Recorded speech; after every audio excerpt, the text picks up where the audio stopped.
పగడాల లక్ష్మి గారు మాట్లాడుతుంటే ఇందాక ఎక్కడ విదేశాలకు వెళ్ళిపోతూ ఉన్నారు మనం మా చదువుకున్న ఇక్కడ బిడ్డలందరూ, ఇక్కడే ఉపాధి అవకాశాలు కావాలి.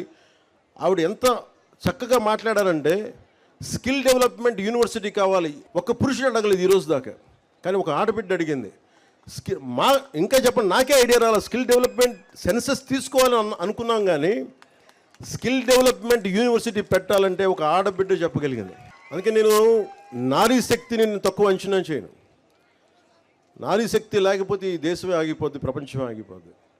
అలాంటి నారీ శక్తికి నేను వందనాలు అర్పిస్తున్నాను. అంటే మీరిచ్చారమ్మ ఈ రోజున, వెంకటలక్ష్మి మనస్ఫూర్తి చెప్తున్నాను, మీరిచ్చారు ఈ రోజున. నేను ఇది గౌరవ ముఖ్యమంత్రి చంద్రబాబు గారి దృష్టికి తీసుకెళ్తాను. ఖచ్చితంగా అది మనకి వలసలు వెళ్ళిపోతూ ఉన్న రాయలసీమ నుంచి వలసలు ఆగటానికి, మన రాయలసీమని మనకి ఒక యాంకరింగ్ చేయడానికి, వలసలు ఆపటానికి, ఇక్కడే అభివృద్ధి వచ్చేలా